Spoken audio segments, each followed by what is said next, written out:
दोस्तों आज इस वीडियो में कंपेयर करते हैं सैमसंग गैलेक्सी S10 को LG G8X ThinQ से कि ओवरऑल फुल स्पेसिफिकेशंस में ओवरऑल फुल तरीके से गैलेक्सी S10 ज़्यादा बेहतर रहेगा या फिर LG G8X ThinQ, या फिर कौन सा डिवाइस किस कंडीशन में कैसा परफॉर्म करता है। प्राइसिंग की बात करें तो वहाँ बहुत बड़ा डिफरेंस है। 25,000 में आता है आपका LG G8X ThinQ, वहीं 40,000 का है सैमसंग गैलेक्सी S10। लेकिन कुछ चीज़ें बड़ी ही कॉमन है, जैसे कि दोनों ही डिवाइसेज IP68 सर्टिफिकेशन के साथ आते हैं। दोनों में ही 12 मेगापिक्सल का रियर पर डुअल पिक्सल कैमरा दिया गया है। इसके अलावा LG G8X ThinQ में आपको डुअल OLED स्क्रीन दिया गया है, तो वहाँ पर कर्व्ड सुपर एमोलेड पैनल दिया गया है।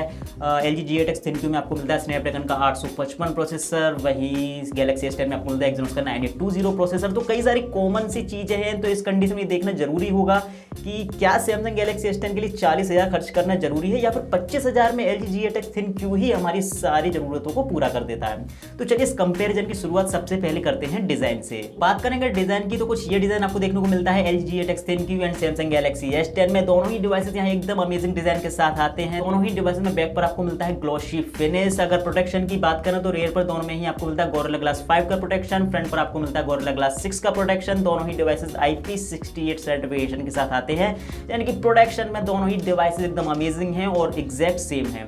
इसके अलावा दोनों में ही चार्जिंग के लिए टाइप सी पोर्ट दिया गया है। एक अलग से डेडिकेटेड बटन भी आपको मिलेगा वॉइस असिस्टेंट के लिए। इसके अलावा दोनों ही डिवाइसेस हाइब्रिड सिम स्लॉट के साथ आते हैं।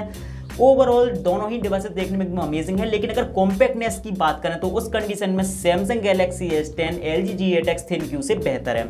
गैलेक्सी S10 का स्लिमनेस है 7.8 mm, वेट है 157 ग्राम। वहीं LG G8X ThinQ का स्लिमनेस है 8.4 mm और वेट है 192 ग्राम। यानी कि LG G8X ThinQ एक बल्कि डिवाइस फील होता है गैलेक्सी S10 के सामने, और उसके सामने गैलेक्सी S10 काफ़ी कॉम्पैक्ट डिवाइस फील होता है। पर्सनली मुझे गैलेक्सी S10 का डिज़ाइन ज़्यादा बेहतर लगा as compared to LG G8X ThinQ, और उसकी मेन वजह चौड़े चौड़े बेजल्स भी है। LG G8X ThinQ में काफ़ी चौड़े बेजल्स दिए गए हैं, जिस वजह से वो थोड़ा ओल्ड टाइप का डिज़ाइन लगता है। जबकि सैमसंग गैलेक्सी S10 में आपको मिलता है end to end viewing experience, यानी कि bezel less display, curve display, जो कि उस डिवाइस को एकदम फ्यूचरिस्टिक लुक देता है। तो डिज़ाइन के मामले में हमेशा बोलता हूं कि ये आपकी ओपिनियन पर डिपेंड करता है कि आपको कौन सा डिज़ाइन पसंद आता है। पर्सनली मुझे यहाँ सैमसंग गैलेक्सी S10 का डिज़ाइन ज़्यादा बेहतर लगा। अब बात करते हैं दोनों ही डिवाइसेस के डिस्प्ले की। तो गैलेक्सी S10 में आपको मिलता है 6.1 इंच का quad HD plus dynamic AMOLED panel PPIe 550 के आसपास।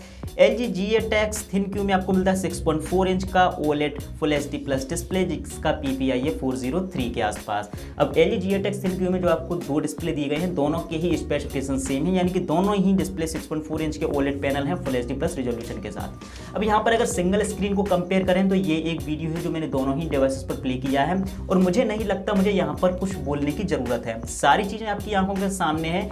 गैलेक्सी S10 का डिस्प्ले अगर सिंगल स्क्रीन पर कंपेयर करें तो उस कंडीशन में LG G8X ThinQ के डिस्प्ले को कंप्लीटली बीट करता है। कलर प्रोडक्शन आप यहाँ देख ही सकते हो, गैलेक्सी S10 के डिस्प्ले पर काफ़ी कमाल के कलर्स नजर आते हैं, और उस कंडीशन में LG G8X ThinQ के डिस्प्ले पर जो कलर्स आपको दिख रहे हैं वो काफ़ी वॉश आउट शो होते हैं। ब्राइटनेस भी दोनों ही डिस्प्ले का इस समय फुल पर है, और यहाँ पर गैलेक्सी S10 का display completely LG G8X ThinQ के डिस्प्ले को बीट करता है। लेकिन LG G8X ThinQ में आपको डुअल स्क्रीन दिया गया है, इसके अलावा फ्रंट पर आपको मोनो स्क्रीन भी दिया गया है। तो डुअल और ट्रिपल स्क्रीन होने की वजह से हम कह सकते हैं कि मतलब ये कोई कंपैरिजन भी नहीं बनता। LG G8X ThinQ में आपको डुअल ट्रिपल डिस्प्ले दिया है, तो वो आपके लिए एक एडवांटेज है। वहीं सैमसंग गैलेक्सी S10 में बात करें तो वहाँ पर आपको कर्व डिस्प्ले दिया गया है, जो कि आपको एकदम end to end viewing experience देता है, एकदम फ्यूचरिस्टिक लुक देता है आपके डिवाइस को। कर्व डिस्प्ले है इस वजह से। वहीं LG G8X ThinQ में आपको डुअल ट्रिपल स्क्रीन दिया गया है, तो वो एक अलग एडवांटेज है। लेकिन अगर सिंगल स्क्रीन को कंपेयर करें तो वहाँ पर Samsung Galaxy S10 completely LG G8X ThinQ के डिस्प्ले को बीट करता है।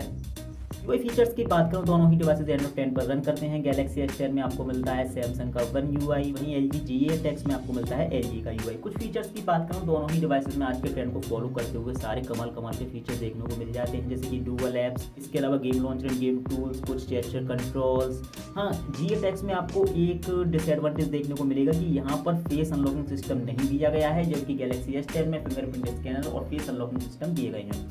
फिंगरप्रिंट स्कैनर की बात करें तो एक बार टेस्ट कर लेते हैं दोनों ही डिवाइसेस पर कैसी परफॉर्मेंस देखने को मिलती है।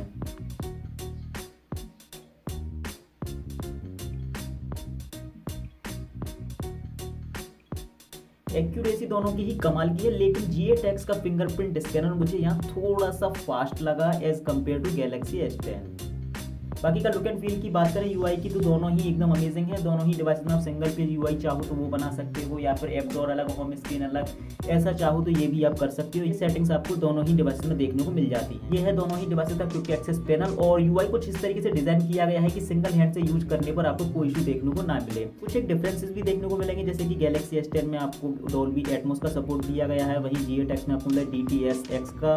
इसके अलावा दोनों ही डिवाइस में ब्लू लाइट फिल्टर, इसके अलावा डार्क मोड, स्क्रीन रिकॉर्डिंग जैसे फीचर्स भी देखने को मिल जाते हैं। दोनों ही डिवाइसेस में आपको NFC भी दिया गया है। GTX में डुअल स्क्रीन होने की वजह से इससे रिलेटेड जो फीचर्स हैं डुअल स्क्रीन के वो और कुछ ऐड हो जाते हैं, जबकि गैलेक्सी S10 में ऐसा कुछ नहीं है। तो बस यही कुछ UI फीचर्स का डिफरेंस देखने को मिलेगा। बाकी का दोनों ही डिवाइसेस UI फीचर्स में लगभग सेम है, कुछ बहुत बड़ा डिफरेंस यहाँ देखने को नहीं मिलेगा। अब बात करते हैं दोनों ही डिवाइसेस के कैमरे की। तो गैलेक्सी S10 में आपको रियर पर मिलता है triple camera setup, LG GTX ThinQ में आपको रियर पर मिलता है dual rear camera setup. Camera specifications की बात करें तो S10 में रियर पर प्राइमरी कैमरा दिया गया 12 मेगापिक्सल का dual pixel camera, dual aperture के साथ ये आता है f1.5 एंड f2.4। इसके बाद आपको मिलता है 12 मेगापिक्सल का एक टेलीफोटो लेंस और 16 मेगापिक्सल का एक अल्ट्रा वाइड लेंस। फ्रंट पर आपको यहाँ दिया गया 10 मेगापिक्सल का डुअल पिक्सल फ्रंट कैमरा जिसका अपर्चर साइज है 1.9। LG GTX ThinQ की बात करें तो यहाँ भी रियर पर प्राइमरी कैमरा 12 मेगापिक्सल का डुअल पिक्सल दिया गया है, अपर्चर साइज है 1.8। इसके अलावा 13 मेगापिक्सल का एक अल्ट्रा वाइड लेंस। फ्रंट पर आपको यहाँ मिलता है 32 मेगापिक्सल का फ्रंट कैमरा जिसका अपर्चर साइज है 1.9। कैमरा फीचर्स की बात करें दोनों ही डिवाइस में auto mode, pro mode, panorama mode, portrait mode rear और फ्रंट दोनों के लिए। इसके अलावा ultra wide photos, ultra wide videos का ऑप्शन, नाइट में फोटोग्राफी के लिए नाइट मोड, ये फीचर्स आपको दोनों ही डिवाइस में देखने को मिल जाते हैं। वीडियोज के अंदर आपको OIS का सपोर्ट दोनों ही डिवाइस में देखने को मिलेगा, EIS का देखने को मिलेगा। इसके अलावा सुपर स्टेडी मोड भी दोनों ही डिवाइस में दिया गया है। वीडियो रिजोल्यूशन की बात करूं तो दोनों ही डिवाइसेस से आप रियर कैमरे से 60 FPS पर 4K तक का वीडियो रिकॉर्ड कर सकते हो। फ्रंट कैमरे की बात करें तो गैलेक्सी S10 से आप अल्ट्रा HD तक का वीडियो 60 FPS पर रिकॉर्ड कर सकते हो, जबकि GTX में केवल आप 60 FPS का वीडियो फुल HD तक ही रिकॉर्ड कर पाओगे।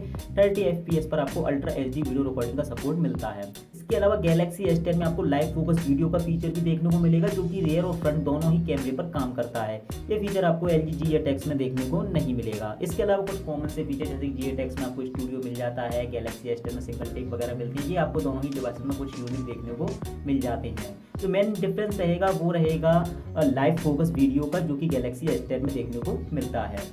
कैमरा परफॉर्मेंस की बात करें तो इसके लिए मैंने एक अलग से वीडियो बनाया है, LG GTX ThinQ versus Samsung Galaxy S10 camera comparison. Detail में जानने के लिए आप उस वीडियो को देख सकते हो। इन शॉर्ट बात करें तो ये है कुछ कैमरा सैंपल्स, और सेम डिस्प्ले की तरह मुझे यहाँ कुछ भी बोलने की जरूरत नहीं है। ऑटो मोड पर जो फोटोज गैलेक्सी S10 और LG GTX ThinQ से लिए गए हैं वहाँ completely Galaxy S10 LG GTX ThinQ को बीट करता है। कलर प्रोडक्शन की बात करें तो बहुत बड़ा डिफरेंस देखने को मिलता है। गैलेक्सी S10 के सामने LG GTX ThinQ के फोटोज एकदम वॉश आउट नजर आते हैं।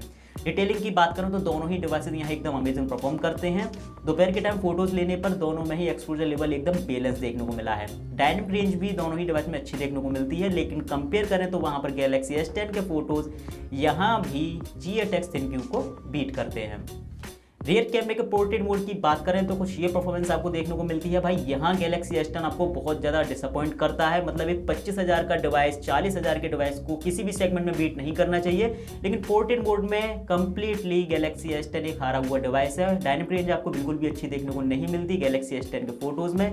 इसके अलावा कलर्स भी काफ़ी वॉश आउट नजर आते हैं। हालांकि एज डिटेक्शन आपको दोनों ही डिवाइसेस में एकदम अमेजिंग देखने को मिलता है।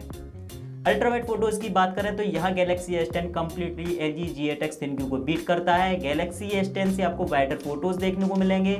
इसके अलावा डायनेमिक रेंज भी गैलेक्सी S10 के फोटोज में बहुत ज़्यादा बेहतर है as compared to GTX ThinQ। Detailing के मामले में भी गैलेक्सी S10 के ultra wide photos LG GTX ThinQ से बेहतर है, और कलर प्रोडक्शन भी आप यहाँ देख सकते हो। ओवरऑल अल्ट्रा वाइड फोटोज में दोनों ही डिवाइसेस का कोई कंपेरिजन नहीं बनता। फ्रंट कैमरे की बात करें तो कुछ ये परफॉर्मेंस आपको देखने को मिलती है। यहाँ भी Samsung Galaxy S10 completely LG GTX ThinQ को बीट करता है। सबसे पहले कलर्स की बात करें तो वहाँ गैलेक्सी S10 के पिक्चर्स के सामने GTX ThinQ के पिक्चर्स काफ़ी वॉशअप नज़र आते हैं। फ्रंट कैमरे के पोर्ट्रेट मोड की बात करें तो GTX ThinQ में काफ़ी कटा पिटा ब्लर देखने को मिलता है, मतलब एज डिटेक्शन बिल्कुल भी अच्छा नहीं है। डिटेलिंग की बात करें तो वहाँ भी GTX ThinQ का कैमरा बहुत ज़्यादा पीछे है सैमसंग गैलेक्सी S10 के फ्रंट कैमरे से। ब्यूटी इफेक्ट भी सैमसंग गैलेक्सी S10 का बहुत बेहतर परफॉर्म करता है GTX ThinQ के फ्रंट कैमरे से। ओवरऑल फ्रंट कैमरे में completely Samsung Galaxy S10 GTX ThinQ से बेहतर है। लो लाइट फोटोग्राफी की बात करें तो अगर आपके पास थोड़ी सी अच्छी लाइटिंग है तो उस कंडीशन में सैमसंग गैलेक्सी S10 आपको अच्छी परफॉर्मेंस दे सकता है, लेकिन अगर आपके पास लाइट नहीं है तो उस कंडीशन में सैमसंग गैलेक्सी S10 से आप ब्राइटर फोटोज तो ले सकते हो, लेकिन फोकस का बहुत बड़ा इशू देखने को मिलेगा, जैसा कि आप इन फोटोज में देख भी सकते हो। दोनों ही डिवाइस में नाइट मोड भी दिया गया है, दोनों ही डिवाइसेस का नाइट मोड काफी कमाल का वर्क करता है, लेकिन ज़्यादा कम रोशनी होने पर सैमसंग गैलेक्सी S10 फोकस ना होने की वजह से ब्राइटर फोटोज तो आपको देखने को मिलते हैं, लेकिन फोकस ना होने की वजह से पिक्चर्स एकदम भी अच्छे नहीं आते, जबकि सेम कंडीशन में LG G8X ThinQ का कैमरा अच्छे से फोकस भी करता है और काफ़ी अच्छे फोटोज आपको ऑटो मोड पर और नाइट मोड पर दोनों ही कंडीशन में देता है। हार्डवेयर की बात करें तो LG G8X ThinQ में आपको मिलता है स्नैपड्रैगन का 855 प्रोसेसर, वहीं सैमसंग गैलेक्सी S10 में आपको मिलता है एक्सिनोस का 9820 प्रोसेसर। ये है Antutu बेंचमार्क स्कोर्स दोनों ही डिवाइसेस के। यहाँ पर गैलेक्सी S10 का है 8GB variant, LG G8X ThinQ का है 6GB वेरिएंट। अब ओवरऑल स्कोर्स की बात करें तो यहाँ पर कंप्लीटली LG G8X ThinQ का हार्डवेयर सैमसंग गैलेक्सी S10 को बीट करता है। इन शॉर्ट बात करें तो कॉमन यूज में तो गैलेक्सी S10 पर भी आपको कोई इशू देखने को नहीं मिलेगा। हाई ग्राफिक्स गेमिंग तक भी दोनों ही डिवाइसेस लगभग अच्छा परफॉर्म करते हैं, लेकिन हाई एंड गेमिंग में आपको सैमसंग गैलेक्सी S10 पर कुछ एक लैग देखने को मिल सकते हैं, जबकि सेम कंडीशन में LG G8X ThinQ आपको बेहतर परफॉर्मेंस दे देगा। मल्टीटास्किंग की बात करें तो 8GB वाला वेरिएंट होने की वजह से यहाँ पर सैमसंग गैलेक्सी S10 पर आपको ज़्यादा बेहतर परफॉर्मेंस देखने को मिलती है। ओवरऑल मैं यही बोलूँगा कि अगर आपको स्पेशली गेमिंग के लिए कोई डिवाइस चाहिए तो उस कंडीशन में LG G8X ThinQ आपके लिए ज़्यादा अच्छा ऑप्शन रहेगा as compared to Samsung Galaxy S10। Battery की बात करें तो LG G8X ThinQ में आपको मिलती है 4000 mAh की बैटरी और ये device 21 watt fast charging support करता है। वहीं सैमसंग गैलेक्सी S10 में आपको मिलती है 3400 mAh की बैटरी और ये डिवाइस 15 वॉट यानी कि 15 वॉट फास्ट चार्जिंग सपोर्ट करता है। तो यही था मेरा सैमसंग गैलेक्सी S10 और LG G8X ThinQ के बीच ओवरऑल फुल कंपैरिजन। अब मैं यहाँ यही बोलूँगा कि 25,000 और 40,000 का डिफरेंस होने की वजह से कोई भी ऐसा डिपार्टमेंट नहीं बचना चाहिए था जहाँ पर Samsung Galaxy S10 LG G8X ThinQ से पीछे रहे, लेकिन कई सारी चीज़ें ऐसी हैं जहाँ पर Samsung Galaxy S10 LG G8X ThinQ से पीछे है।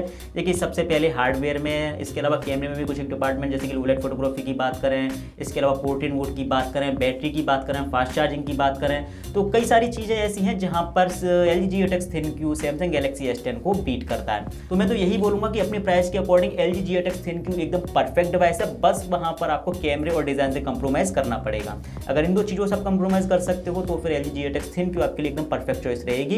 लेकिन अगर आपको एक ओवरऑल परफेक्ट पैकेज चाहिए जहां पर आपको सारी चीज़ें बैलेंस मिल जाएं, मतलब सारी किसी भी चीज़ में कोई कमी ना रहे, तो फिर गैलेक्सी S10 आपके लिए बेहतर ऑप्शन रहेगा as compared to LG G8X ThinQ। हाँ, लेकिन पोर्ट्रेट मोड से, रियर कैमरे के पोर्ट्रेट मोड से आपको वहां भी कंप्रोमाइज़ करना पड़ेगा। तो दोस्तों मुझे उम्मीद है वीडियो आपको पसंद आया होगा, तो प्लीज़ वीडियो को लाइक, चैनल को सब्सक्राइब। मेरा नाम है धर्मेश, आप देख रहे हो फोन हिंदी। अगला वीडियो में जल्दी ही अपलोड करूंगा, तब तक के लिए गुड बाय, आपका दिन शुभ हो।